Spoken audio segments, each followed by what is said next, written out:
Have you ever been forced to choose between the family that raised you and the person who truly loved you? Imagine standing in your childhood home, believing you're about to share the happiest news of your life, only to be told that from this moment forward, you no longer have a family. I lost my parents in less than 5 minutes. 9 years later, they came back. Not because they missed me. Not because they regretted what they had done.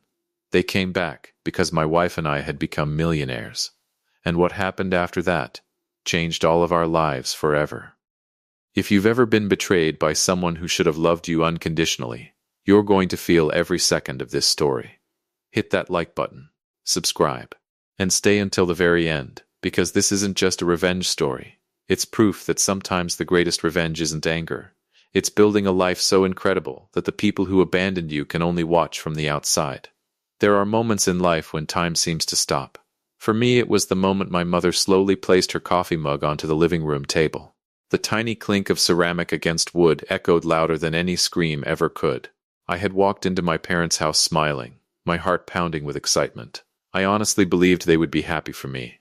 Instead, I watched my entire world collapse. My mother, Margaret, stared at me with cold, emotionless eyes. "So," she said quietly, "you're really going through with this?" I smiled nervously. "Yes, I'm marrying Alicia." Silence. The room suddenly felt colder. Even the grandfather clock in the hallway seemed to tick louder. Across the room, my father Harold didn't even bother looking away from the television. Not one glance. Not one smile. Not one word. That silence hurt almost more than what came next. Margaret folded her hands together. "You've decided to disgrace this family." My smile disappeared. Disgrace? I'm marrying the woman I love. She looked at me as if I'd confessed to a crime. "No, you're choosing her over us." I swallowed hard. "I don't have to choose, I can have both." She leaned forward. "No, you can't." Across the room, my younger sister Emily nervously twisted the sleeve of her sweater. She wanted to say something. I could see it in her eyes. But years of living under our mother's control had taught her that speaking up came with consequences. She lowered her head, just like she always did. Then my Aunt Diane stood up dramatically. She loved inserting herself into everyone's business. "Think about your future children," she said. "They'll never fit in." I blinked. What? They'll grow up confused. They'll suffer because of your choices. Every word felt like another punch to my chest. I looked toward my father again. "Please, say something. Anything. Tell them they're wrong. Defend me. Defend Alicia." Instead, he reached for the remote and quietly turned the television volume down. Nothing else. That was his contribution.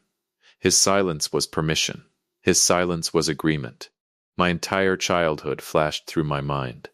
Every birthday, every Christmas morning, every scraped knee my mother had bandaged, every baseball game my father had attended.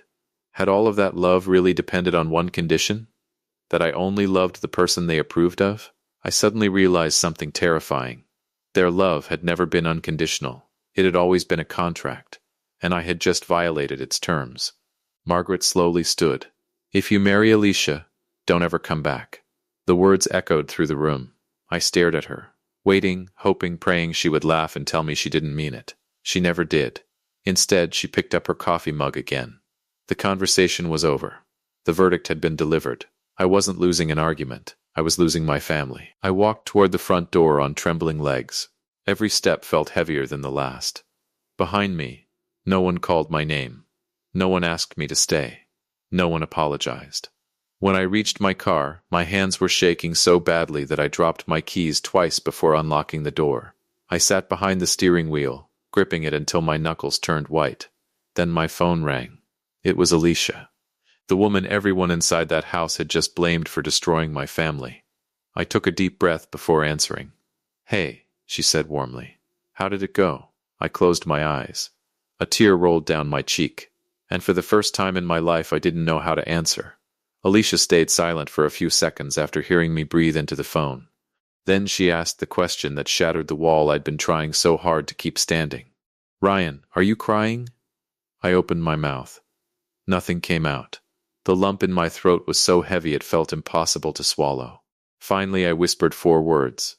They disowned me. The silence on the other end was heartbreaking. Not awkward. Not confused. Heartbroken. "Oh, Ryan, I'm so sorry." Those words carried more compassion than I'd received inside my parents' house in the last hour. I leaned my forehead against the steering wheel, squeezing my eyes shut. "They said if I marry you, I'm no longer their son." Alicia didn't defend herself. She didn't get angry. She didn't insult my family. Instead, she asked softly, "Do you want me to come?" That question nearly broke me. Because despite everything my family had just accused her of, her first instinct wasn't revenge. It was love. "I do." 20 minutes later, she pulled into the parking lot. The moment she stepped out of her car, I realized why I'd chosen her. She didn't rush toward me. She simply wrapped her arms around me without saying a word. Sometimes silence can destroy a person. Other times, silence can save them. I buried my face against her shoulder. For the first time that day, I finally allowed myself to cry. Not loud, not dramatically, just quietly, like a man mourning people who were still alive. That night, we sat in our tiny apartment surrounded by unopened wedding invitations. Some had my parents' names neatly written across the envelopes. My mother would never open hers. Neither would my father, Emily, Aunt Diane. None of them. One by one, I picked up each invitation, then quietly placed it into a cardboard box. It felt like I was burying my childhood. "I'm sorry," Alicia whispered. I looked up. "For what?" "They hate me because of who I am." I immediately shook my head. "No, they hate the idea they created in their own minds. They never even tried to know you." A tear rolled down her cheek. "I still wish I hadn't caused this." I gently took her hand. "You didn't. They made their choice. And I'm making mine." For the first time since leaving my parents' house, I smiled. Not because life suddenly became easier, but because I finally understood something. Love isn't measured by who stays when life is easy. It's measured by who refuses to leave when everything falls apart. 4 months later, we got married. The ceremony wasn't extravagant. No luxury venue, no orchestra, no expensive decorations, just close friends, simple flowers, a beautiful afternoon, and the woman I'd choose again 1,000 times. As I stood at the altar waiting for Alicia, I couldn't help looking toward the rows of chairs reserved for my family. Empty, every single one. 8 empty seats. Each one felt like another goodbye. Our photographer quietly asked, "Should I remove those chairs?" I smiled sadly. "No, leave them. They made their decision. I want to remember it." Moments later, the music began. Alicia appeared at the end of the aisle wearing a simple white dress. She looked breathtaking. Her father, Charles, walked proudly beside her. There wasn't a trace of hesitation in his eyes. When he placed her hand into mine, he squeezed my shoulder firmly. "Take care of my daughter. I'll spend the rest of my life trying." "I know you will," he replied. That single sentence meant more to me than my own father's silence ever could. As we exchanged vows, I noticed Alicia's mother wiping away happy tears. Real tears. The kind that come from witnessing love instead of judging it. When the minister pronounced us husband and wife, the room erupted into applause. Friends cheered. People laughed. Someone shouted, "Finally." Even I couldn't stop laughing. For one beautiful afternoon, the pain disappeared. Reality returned the next morning. Bills, rent, student loans, old furniture, an aging sedan that made strange noises every time I started it. There was no trust fund, no inheritance, no safety net. If we wanted a future, we had to build it ourselves. Alicia had always dreamed of turning her grandmother's homemade sauces into a real business. Every Sunday she'd spend hours in the kitchen experimenting with peppers, herbs, garlic, and spices. Our apartment smelled like roasted chilies almost every weekend. Friends kept telling her, "You should sell these." She laughed every time. "Who's going to buy sauce from 2 nobodies?" I looked at her. "I would." She smiled. "You don't count." "Then let's find people who do." That tiny conversation changed everything. We emptied nearly every dollar we'd saved. Bought used folding tables, glass jars, cheap labels, borrowed equipment, and rented a tiny commercial kitchen by the hour. Our first farmer's market was both exciting and humiliating.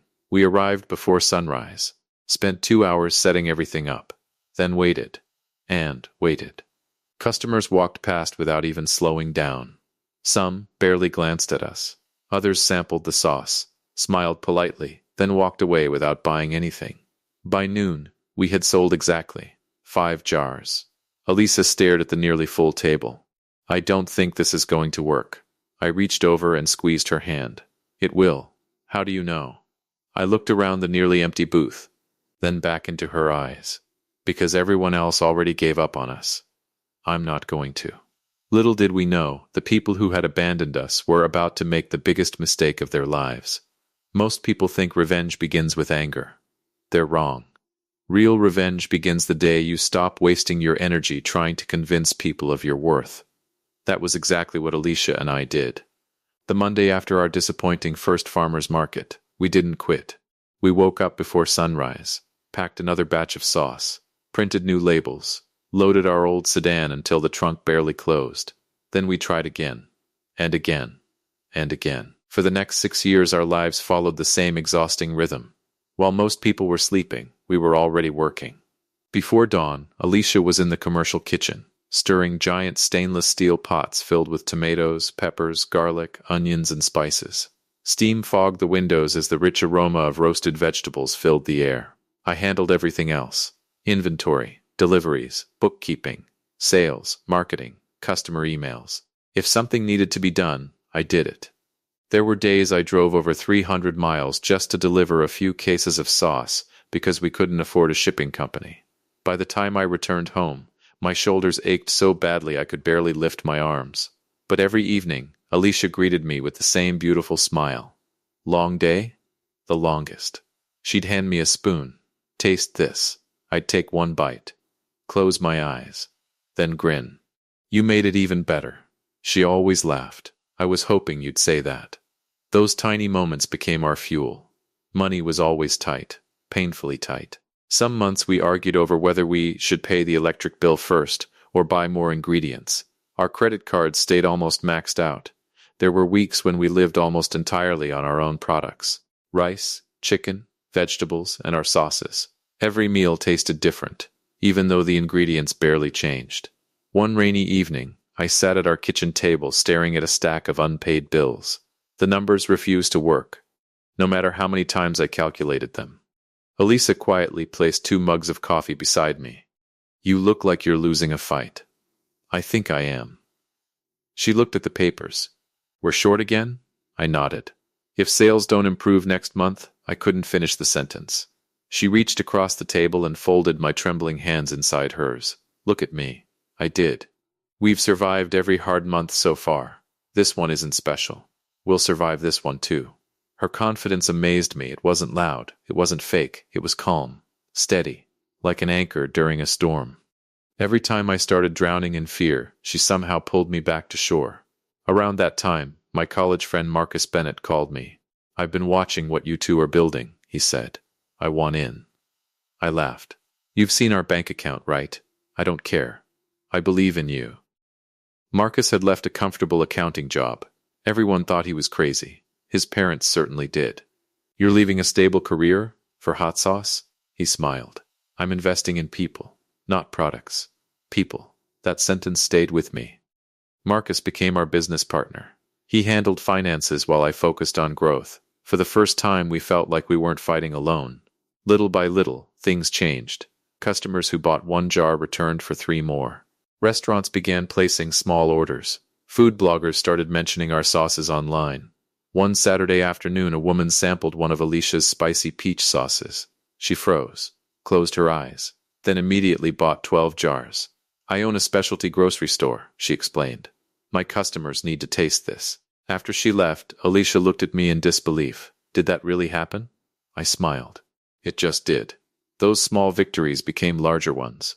Soon we needed a bigger kitchen, then a warehouse, then employees.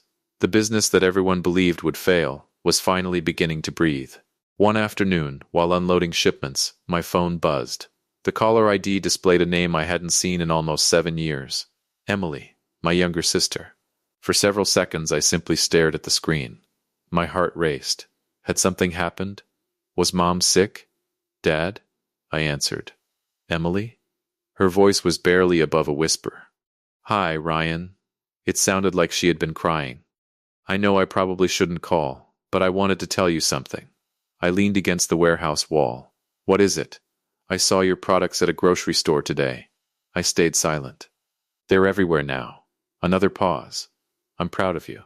Those 4 words hit harder than I expected, because they were the first kind words I'd heard from anyone in my family in nearly 7 years. Before I could respond, she whispered something that made my stomach tighten. Mom saw them too. I felt every muscle in my body tense. And? Emily let out a slow breath. She wasn't happy. She said people like Alicia never should have been part of our family, and she still believes she did the right thing. The warmth I had felt moments earlier vanished instantly. 7 years. Not a single apology. Not a single ounce of regret. Nothing had changed. I thanked Emily for calling. We spoke for a few more minutes before hanging up. That night, I didn't tell Alicia everything. I simply held her a little tighter than usual, because I finally understood something. Success doesn't change hateful people. It only makes them pay closer attention.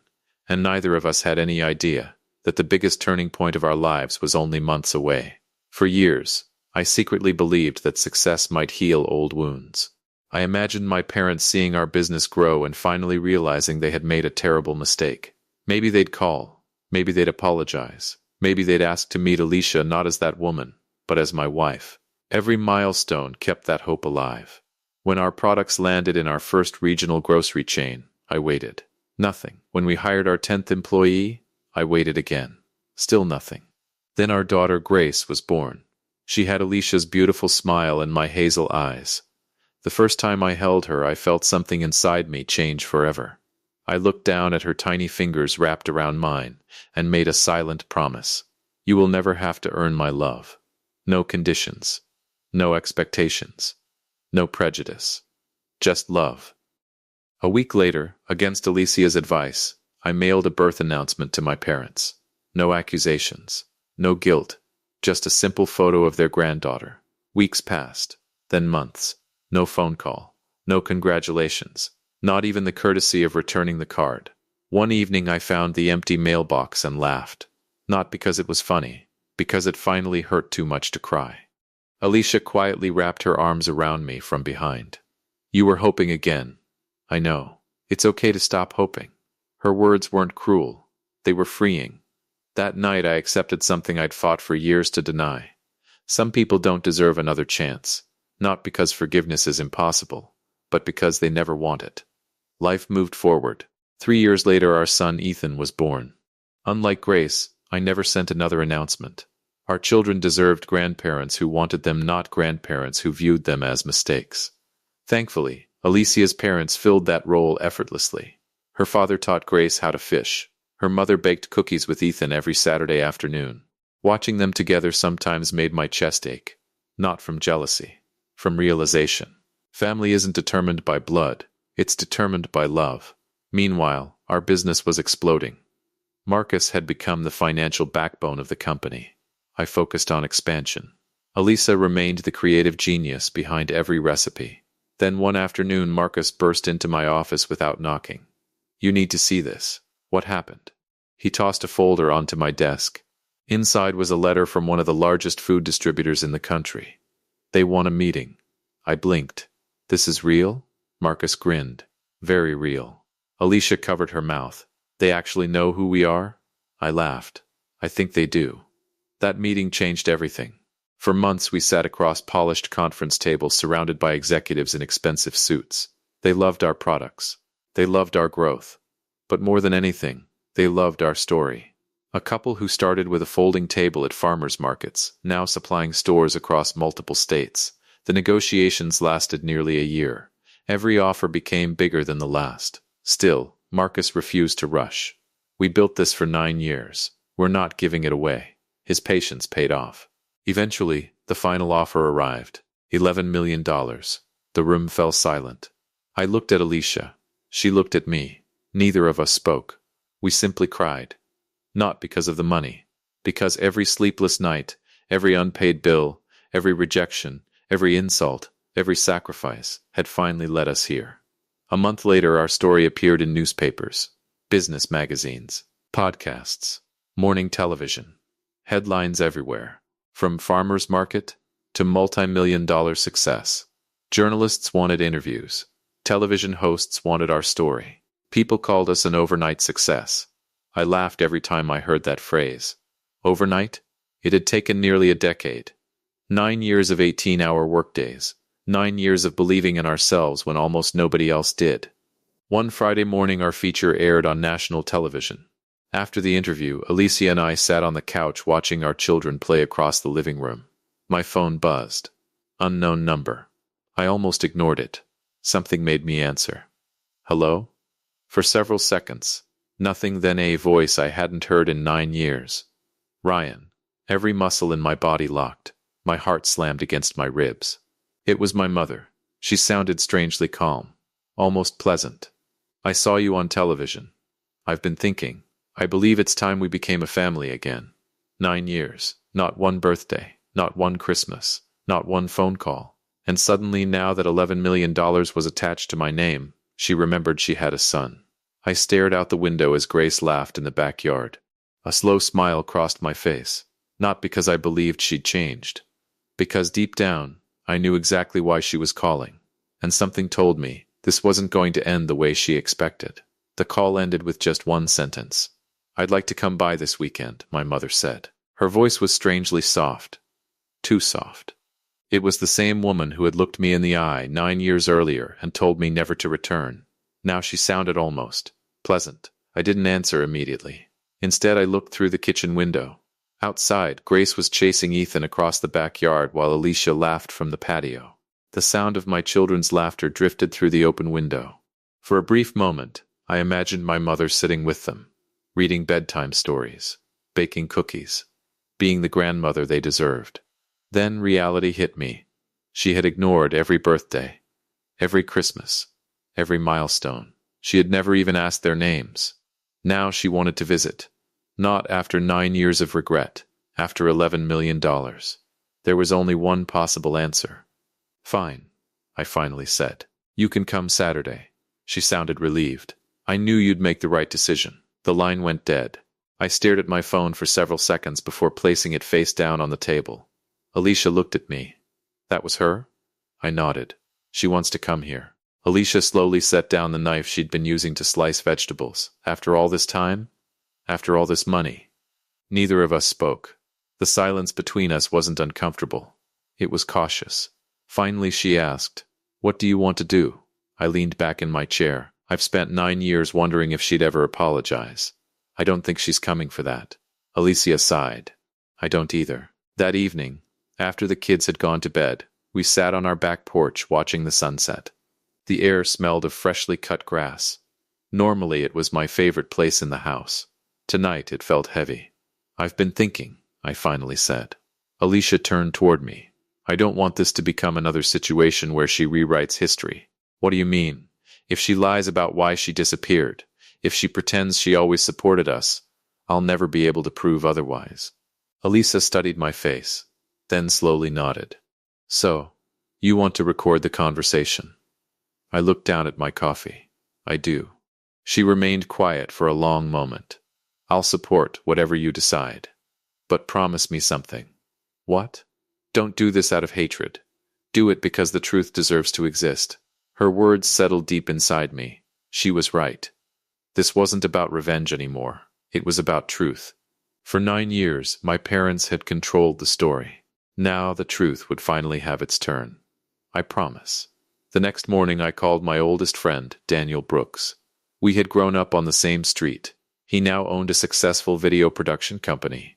After listening quietly, he whistled. You want hidden cameras? I want the truth. Daniel leaned back in his chair. This is your mother we're talking about. It used to be. Silence filled the line. Finally he spoke. I remember your wedding. So do I. I remember looking at those empty seats. His voice softened. I hated them for what they did. So, I'm in. 2 days later, Daniel arrived with several small equipment cases. Nothing looked like professional cameras. A smoke detector. A digital clock. A decorative bookshelf. Everything contained tiny hidden lenses. By sunset, our living room had become one giant recording studio. You'll have 4 camera angles, Daniel explained. Crystal clear audio. Nobody will notice a thing. As he packed his tools, he stopped at the front door. Ryan. Yeah? Once this is recorded, there's no taking it back. I know. You sure? I looked around the house Alicia and I had built together. Every picture on the wall represented a memory my parents had chosen to miss, I'm sure. The night before the visit I barely slept. Every conversation from 9 years ago replayed inside my head. Don't ever come back. You'll disgrace this family. Think about your future children. Those voices echoed through the darkness. Around 3 a.m., I walked downstairs. Alicia found me standing in the kitchen. You couldn't sleep either? I shook my head. She walked over and wrapped her arms around my waist. You know, I used to wonder if I was the reason your family disappeared. I gently lifted her chin. You were never the reason. They were. They just needed someone to blame. A tear slipped down her cheek. I love you. I love you more. For several minutes we simply stood there holding each other. No words. Just peace. Saturday arrived. At exactly 2 o'clock, a silver sedan slowly turned into our driveway. My heart immediately started pounding. Through the living room curtains I watched my mother step out of the driver's seat. She looked older, smaller, gray hair framed a face marked by time. For one brief second, I almost felt sorry for her. Then she reached into her purse, pulled out a neatly folded sheet of paper, and smiled. Not the smile of a mother about to reunite with her son, the smile of someone arriving to negotiate a business deal. I exchanged one final glance with Alicia. Hidden cameras were recording. The microphones were live. The truth was finally about to walk through my front door. The doorbell rang. Just one soft chime. Yet somehow it sounded louder than every painful memory I had carried for the last 9 years. I took one deep breath before opening the door. There she stood. My mother. Margaret Carter. Time had changed her appearance, but not her expression. Her hair had turned silver. Fine wrinkles surrounded her eyes. Her shoulders slumped slightly with age, but her face still carried the same look I'd seen 9 years earlier, the quiet certainty that she was always right. She glanced past me into the house. You've done well for yourself. No hello. No I've missed you. No hug. No apology. The first thing she noticed wasn't her son. It was the size of my house. I stepped aside. Come in. She walked through the entryway slowly, her eyes scanning every corner. The hardwood floors, the family photos, the elegant furniture, the awards displayed on the bookshelf. She paused in front of a framed picture of Alicia and me on our wedding day. For a brief second, I wondered if she finally felt regret. Instead, she simply nodded toward Alicia. So, you're still together? Alicia smiled politely. Yes, we're very happy. Margaret offered only a stiff nod before sitting in the living room. She didn't ask about Grace. She didn't ask about Ethan. She didn't ask how we had survived 9 years without a family. Every hidden camera quietly recorded the moment. The room felt strangely calm. Too calm. I could almost hear my own heartbeat. So, I said, what did you want to talk about? Margaret folded her hands in her lap. I think it's time we moved forward. I nodded. I'm listening. Without another word, she reached into her designer handbag. She carefully removed the folded sheet of paper I'd noticed outside. She unfolded it with deliberate precision. The sound of the paper echoed through the silent room. I've made a list. I exchanged a quick glance with Alicia. Neither of us spoke. Margaret adjusted her reading glasses and began. First, I believe it's only fair that you help support your father and me during retirement. She looked up as though expecting immediate agreement. We sacrificed a great deal raising you.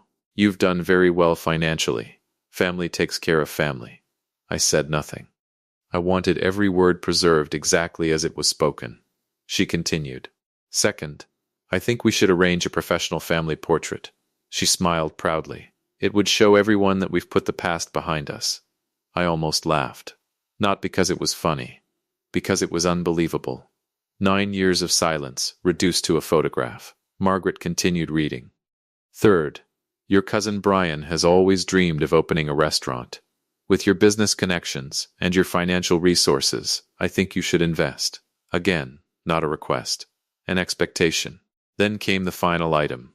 She cleared her throat. And fourth, I expect an apology. The room became perfectly still. I blinked. I'm sorry, what? You owe me an apology. For the disrespectful way you spoke to me the day you left. I stared at her. 9 years, 9 birthdays, 9 Christmas mornings, 2 grandchildren she'd never met, a wedding she'd refused to attend, and somehow I owed her an apology. I slowly leaned forward. Let me see if I understand this correctly. She folded her hands confidently. You disowned me because I married the woman I love.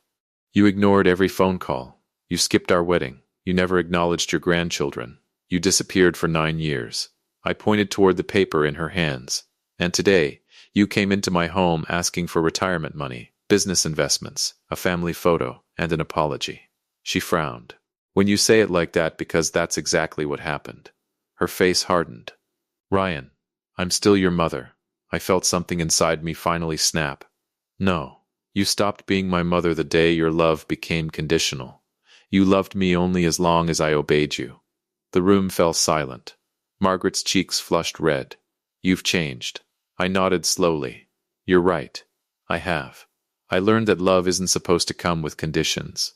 For the first time since she'd arrived, Alicia spoke. Her voice remained calm, measured, almost gentle. Margaret, you judged me within 10 minutes of meeting me. You never asked about my career, my values, my family, or how deeply I loved your son. You looked at my skin and decided I wasn't worthy. Margaret stiffened. I was trying to protect my family. Alicia looked directly into her eyes. No, you were protecting your prejudice. The words landed like thunder. Margaret opened her mouth. Nothing came out. Alicia continued, I never asked Ryan to choose between us. He chose because you forced him to. And despite everything, we still built a beautiful life. She gestured toward the family photos covering the wall. Not because you helped us, but because we stopped waiting for your approval. For the first time, Margaret looked genuinely uncomfortable. She shifted in her chair, avoided eye contact, then stood. I think this conversation is over. I stood too. It is. I walked to the front door and opened it. You should leave. She looked stunned. You're throwing away your own mother? I met her gaze without hesitation. No, I lost my mother 9 years ago. Today, I'm simply closing the door on a stranger. She slowly folded the list back into her purse. Without another word, she walked out. I watched her drive away until her car disappeared around the corner. Behind me, Alicia gently took my hand. Neither of us said anything, because we both knew the real revenge hadn't happened yet. It would begin the moment the truth reached the world. The front door clicked shut. For a long moment, neither Alicia nor I moved. The house, which had been filled with tension only seconds earlier, suddenly felt unbelievably quiet. I let out a slow breath I didn't realize I'd been holding. 9 years of anger, 9 years of unanswered questions, 9 years of wondering what I would say if I ever saw my mother again. And somehow, I felt nothing. Not triumph, not sadness, just peace. Alicia slipped her hand into mine. Are you okay? I looked around our living room, the family photos, Grace's school artwork hanging on the refrigerator, Ethan's toy trucks scattered across the floor, the life we'd built without anyone's permission. Then I smiled. For the first time in a long time, I think I am. That evening, Daniel arrived with the hard drive containing every second of the meeting. We sat together in my home office. 4 camera angles, crystal clear audio, no dramatic music, no editing tricks, just the truth. Every demand, every excuse, every lie. Daniel paused the video after my mother read the 4th demand. He leaned back in his chair. I've filmed documentaries for 15 years. I've never seen anything like this. I stared at the screen. This isn't revenge. It's evidence. He nodded. Exactly. The next morning, Marcus came by. After watching the footage, he rubbed both hands across his face. I kept hoping she'd apologize. So did I. But she never came here for you. She came for your bank account. He wasn't wrong. Not once during the entire visit had my mother asked about Grace. Not once had she mentioned Ethan. She never asked if Alicia was happy. She never asked whether I had been healthy. Her entire visit revolved around one thing. Money. The folded piece of paper wasn't a peace offering. It was an invoice. A few days later, a producer from the same business network that had featured our entrepreneurial journey contacted us. We heard there's another side to your story. There is, but only if it's told honestly. After several conversations with our attorney, we made one decision. We wouldn't exaggerate. We wouldn't manipulate. We wouldn't edit anyone to look worse than they were. We would simply let the conversation speak for itself. The program aired under one title, The Cost of Conditional Love. Within 24 hours, millions of people had watched it. Comments flooded every platform. Thousands of viewers shared their own stories of being rejected by family members because of who they loved, how they looked, or the lives they chose to build. One message stayed with me forever. It came from a young father. I watched your story with my daughter asleep on my chest. Thank you for reminding me that my job isn't to control her future. It's to love her no matter what. I read that message 3 times before setting my phone down. If our pain had helped even one family choose love over hate, then it had meant something. Over the following weeks, life settled into a new rhythm. Emily became a regular part of our lives. She finally met Alicia properly. The first meeting was awkward for about 30 seconds. Then Alicia smiled. "I'm glad you're here." Emily burst into tears. "I'm sorry I wasn't brave enough 9 years ago." Alicia hugged her tightly. "You were surviving. That's different." From that day forward, Emily became the aunt our children had never known. She attended birthdays, school plays, weekend barbecues. Slowly, the family we had built became even stronger, not because old relationships were repaired, but because new ones were nurtured with honesty and love. My father never called, not once. His silence remained exactly where it had always been, behind my mother's decisions, hidden inside his own fear. For years I wondered whether he secretly disagreed with her. Now I finally understood. Silence is a choice. Every time someone refuses to stand against injustice, they quietly stand beside it. That realization closed the final chapter of my childhood. 3 weeks after the interview aired, my phone rang one last time. Unknown number. I already knew who it was. "Ryan?" My mother's voice sounded exhausted. "You need to take that interview down. People recognize us everywhere. Your father won't even go to the grocery store anymore." I closed my eyes. For the first time in our conversation, she sounded afraid. Not because she'd hurt her son, because she'd lost her reputation. "I won't take it down. You've ruined this family." "No," I answered calmly. "The family ended the day you told me never to come home. What you're experiencing now is accountability." She was silent. Then she whispered, "I still deserve to know my grandchildren."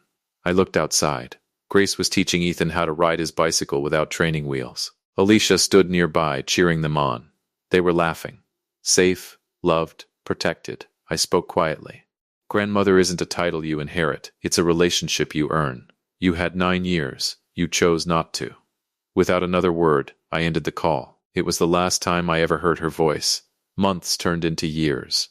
The business continued to thrive. Our children grew into kind, confident young people who never questioned whether they were loved, because they never had to. Sometimes people ask me if I regret exposing the truth. My answer never changes.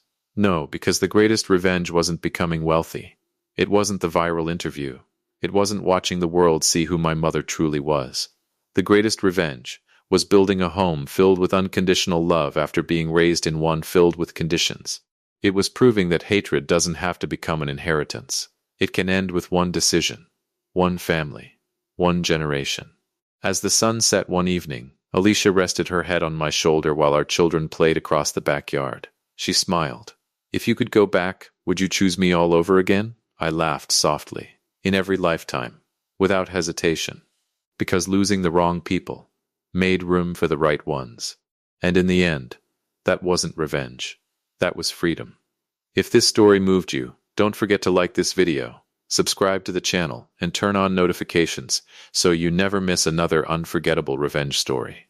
And now tell us in the comments, what do you think hurts more, being abandoned by family, or watching them come back only after you become successful?